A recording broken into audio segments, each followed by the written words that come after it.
The idea of theory is one that is like the word communication. You ask a whole bunch of different people what a theory is, and you're going to get a lot of different answers.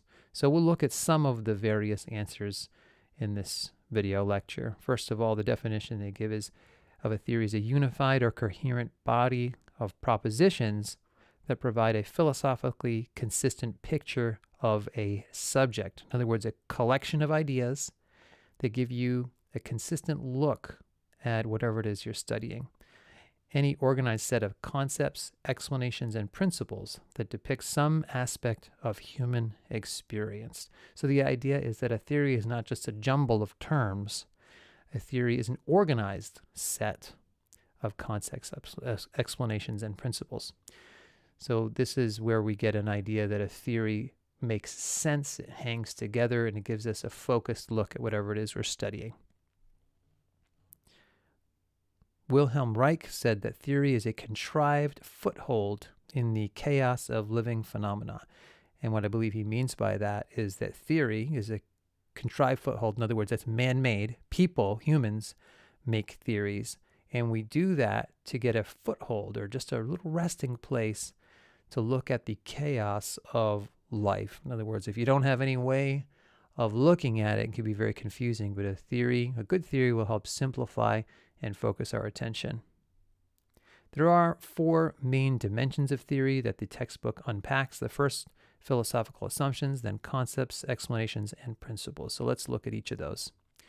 In terms of philosophical assumptions, there's a whole separate video on this, but I'll briefly give you an idea of these.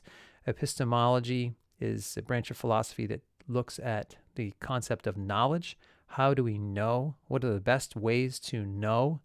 It's all about asking questions about methods, for example. What kinds of methods should we use to study a subject so that we really know what we're getting at? Should you study it through first-hand experience, like immerse yourself in a culture to understand a culture? Is that the best way to really know what a culture is like? Or, for example, could you study culture from a distance? Can you study it through a laboratory type experiment from a distance with your clipboard and a timer through one of those two-way mirrors, two-way windows that you see in movies? Is that another way to know what you're really studying and really count on that knowledge? Like, how do you know what you really know? That's an epistemological question. Ontology is a question about the nature of human beings. Like, what does it mean to be a person in the world? Who are we? Are we all connected, or are we all separate? What's our nature? Those deep philosophical questions about who we are. And then axiology is about values. What does our research value? What does it prioritize? What is, according to our theories, what's good, what's bad, what's beautiful, what's not, what's right, what's wrong about values? So all 3 of these are philosophical assumptions. Now, the trick here is that these are all underneath our theories. We don't really spell these out in every single research study, but if you read between the lines, you can see that basically every research article that you'll ever read has certain epistemological assumptions underneath it about the best way to know, certain ontological assumptions about the nature of human beings, like are we born a certain way, or do we get shaped by our upbringing, which one's the more powerful force, and then different axiological assumptions, different beliefs or values that are underneath the types of research that we're looking at. So these are the assumptions. These are beneath. This is the foundation. Next, we have concepts.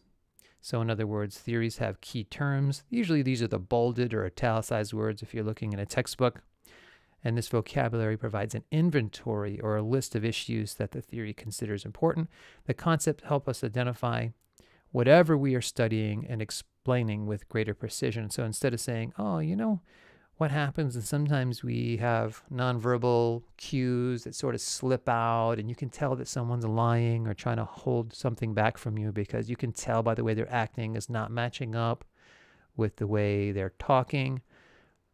Well, we come up with a term for that. It's called nonverbal leakage. So there's one precise term that shows how our nonverbals leak out or give us an indication that somebody's holding something back. Nonverbal leakage, that's a term.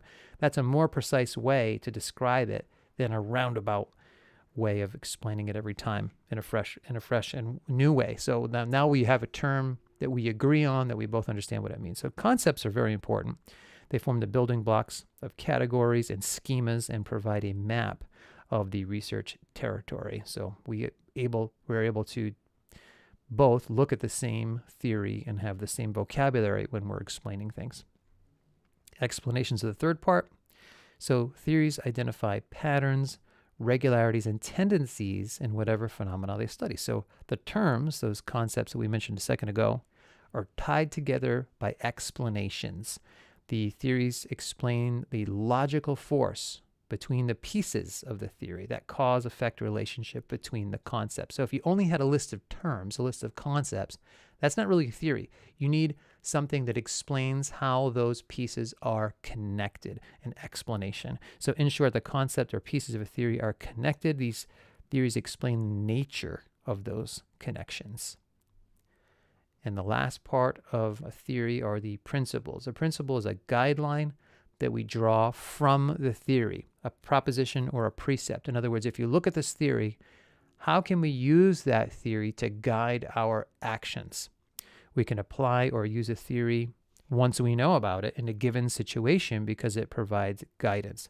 So a principle identifies a situation. It includes a set of norms or values, and it asserts a range of possible actions and possible results. So here's an example using uncertainty reduction theory, which we're going to look at in this course. The principle is that when we're uncertain, we have a high need to seek out information. And so that's the principle. Uncertainty pushes us to desire information. And number two, it includes a set of norms or values. So you would say, so we want information, and so what we do is that uncertainty heightens our desire to communicate. We want to reduce our uncertainty, and so we are going to formulate a plan for gathering information. Those are the norms that are values that come out of that. And then number three, the principle says it asserts a range of possible actions. So we would choose a way to reduce our uncertainty, and there are three possible ways according to the theory. One is passive, where we just observe and gather information. The second is active, where we ask somebody else. Let's say you want to find out about a person. You ask someone you know, like, hey, do you know that guy, Chuck? What do you know about him? Or you use Facebook or Google to actively look up information on. You're still asking the computer. You're not talking directly. Or the third possibility of possible actions, possible results is you're going to walk right up to Chuck and interact. So that's passive, active, and interactive. So you can see in this example about uncertainty reduction that the principles of a theory can guide us to take certain actions. We can apply the theory to a real life situation, in other words. So what makes a good theory? Well, this is not an easy question to answer. There are a lot of possible answers, and I would ask you, what makes a good theory? One of the things that the book talks about is that there is some use to it. You can apply it to certain situations, and the theory has some lasting value. In other words, it's not just used once and then tossed away, but over time it gives back. For example, you can use it in a lot of different situations. And so this is a big question. There's no easy answer for it, but there are a lot of ways where theories are not useful. For example, you might read a theory in a book and you say, so what? Who cares? Why should we care about that theory? And if you don't have a good answer for that, and if the researchers that came up with it don't have an answer for it, then maybe it's not a good theory. But usually the good theories last over time. You can apply them to real life situations, and they help explain a situation that other theories